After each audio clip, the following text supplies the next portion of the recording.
How to quickly lower blood sugar. The easiest way to lower blood sugar is to take your prescribed insulin. However, your body may take as long as 4 hours to absorb insulin, and taking too much insulin can kill you. If you need to quickly lower your blood sugar, drink plenty of water and go for a walk. A diet with protein-rich foods, leafy greens, and healthy fats can also help quickly lower your blood sugar. If high blood sugar is a recurring problem for you, talk to your doctor as soon as possible about adjusting your treatment regimen. Handling a potential emergency. Look for classic signs of high blood sugar. If your blood sugar levels are high, you may feel irritable, tired and lethargic. Feeling very thirsty and having a dry mouth also are common symptoms of high blood sugar. You may have other symptoms that are unique to you. Monitor your body closely so you can learn to see these symptoms as soon as they pop up. If you are vomiting or nauseous, go to the hospital immediately.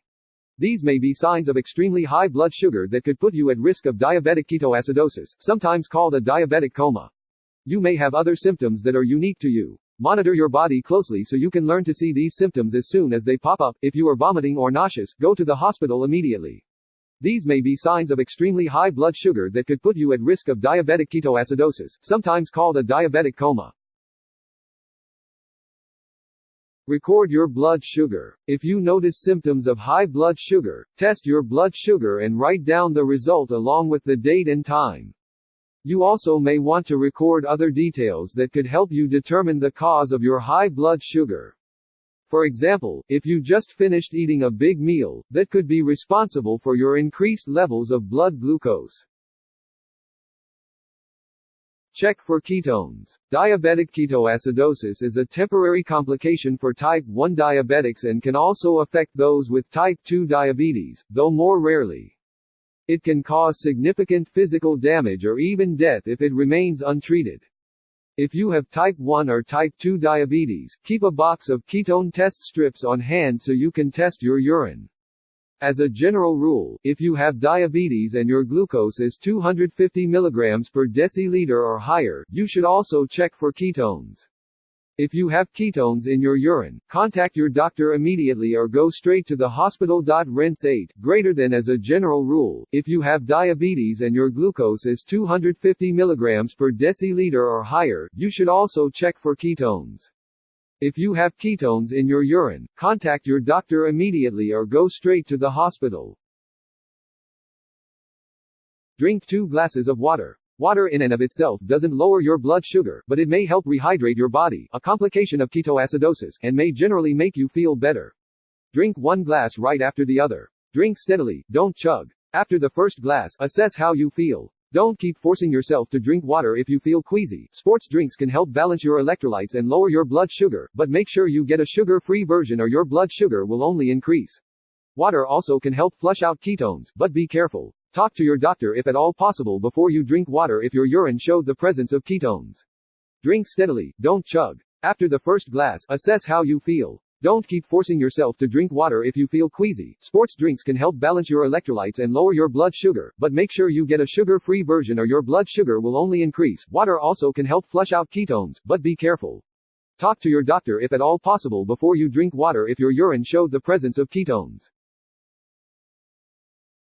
Go for a walk. One of the quickest ways to lower your blood sugar is to engage in some sort of physical activity, and a short walk is the easiest way to accomplish this. If you don't want to stray too far from home, walk in circles inside or jog up and down the stairs. Keep moving for 5 to 10 minutes, then check your blood sugar again. Your doctor may also advise you to check for ketones in your urine. If your blood sugar is not dropping, is above 250 mg per deciliter, or you have ketones present, stop exercising immediately. Don't exercise for more than 15 or 20 minutes. You don't want your blood sugar to continue to drop. If you have urine ketones, do not engage even in moderate exercise, as it could worsen your condition. Get in touch with your doctor or go to the hospital immediately. Keep moving for 5 to 10 minutes, then check your blood sugar again. Your doctor may also advise you to check for ketones in your urine. If your blood sugar is not dropping, is above 250 mg per deciliter, or you have ketones present, stop exercising immediately. Don't exercise for more than 15 or 20 minutes. You don't want your blood sugar to continue to drop. If you have urine ketones, do not engage even in moderate exercise, as it could worsen your condition. Get in touch with your doctor or go to the hospital immediately. Take a warm shower. If you're at home, getting in a warm shower for about 15 minutes can help the insulin flow through your body to lower your blood sugar more quickly. Make sure the water's not too hot. Check your blood sugar after the shower and see if it's lowered at all. You may want to have another glass of water as well. Keep in mind that taking a warm shower requires glucose, and that your muscles need insulin to use that glucose.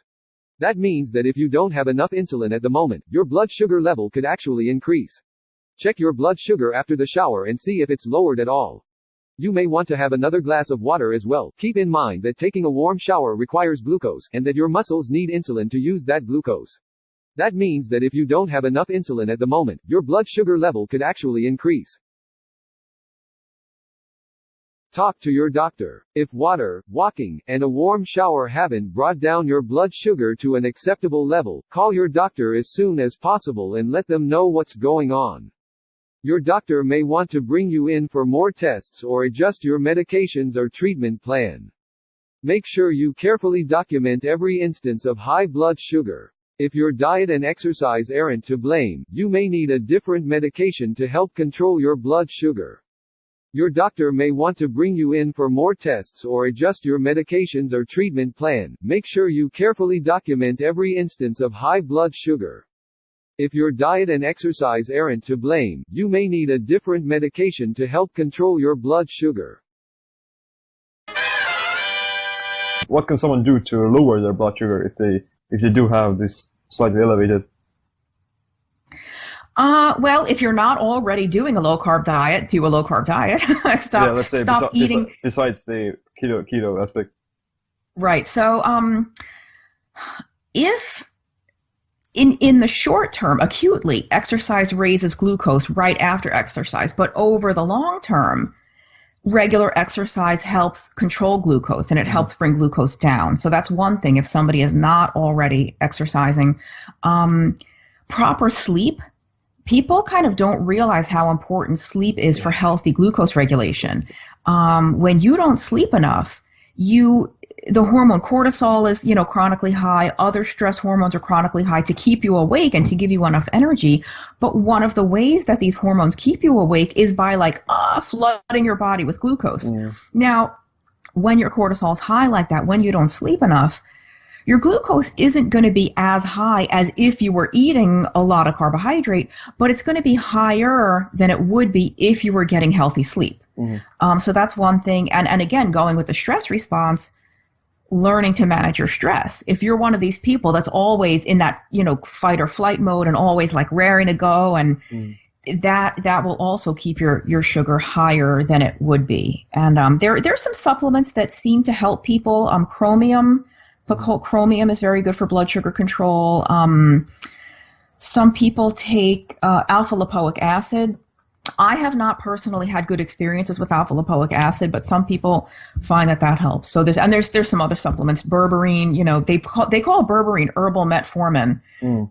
It's a pretty powerful glucose and insulin helper. Yeah, I've heard about it as well. But there are also very simple ones like. I tend to use cinnamon and apple cider vinegar. Those are also very household items.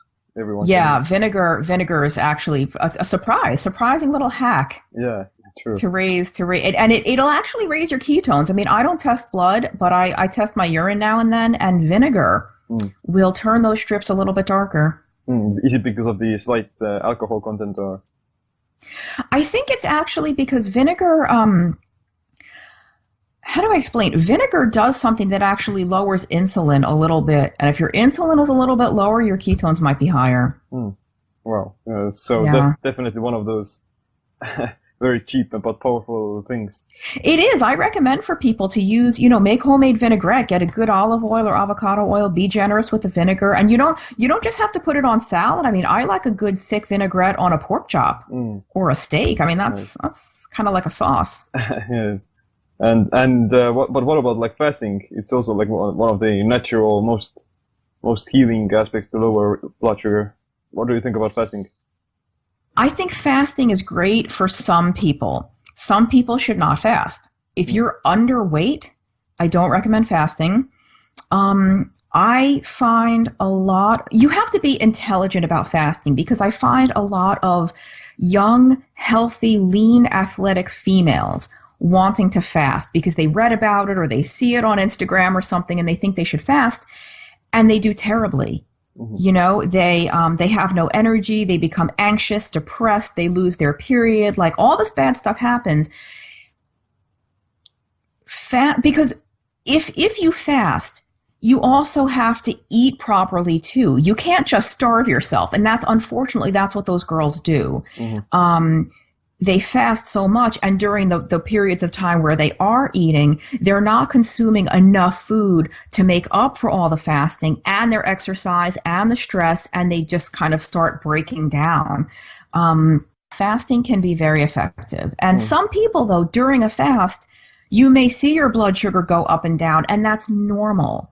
You know, people really wonder, well, I haven't eaten in 10 hours or, 42 hours. Why is my glucose high? Well, because the body will release, some of its stored glucose here and there. And again, your stress levels change. There's a lot of different things that regulate the blood glucose. But I think for the insulin, even more than for your glucose, fasting is good for keeping the insulin down.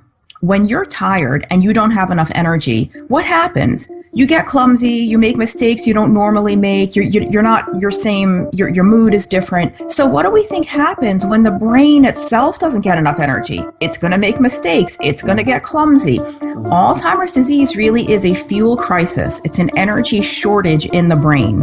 On an MRI, they can actually see that the volume of the person's brain has shrunk. If you have chronically high insulin, you are at greater risk for Alzheimer's disease in the future.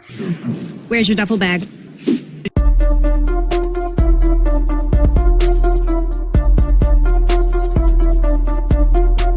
Why, that's how diabetes is defined.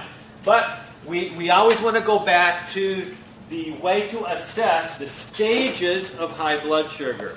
And so diabetes is the fifth stage of high blood sugar, at which point now it has become so high, that fasting blood sugar has become so elevated, 126 or higher, that now that's definitely diabetes. If the blood sugar is at 100 fasting before breakfast, that is definitely pre-diabetes. It's not a little bit high, it's already pre-diabetes, and it carries with it all those cardiovascular risk factors that make pre-diabetes so serious. And then the 2-hour blood sugar, once it hits 140 after the beginning of a meal, after the beginning of any snack, that 140 plus blood sugar means there's definitely pre-diabetes. Even if your pre-meal, even if your fasting blood sugar is 85, which is just about right, if your 2-hour reading is 140, you have pre-diabetes. The after-meal blood sugars are far more critical to our health than the before-meal blood sugars, generally speaking.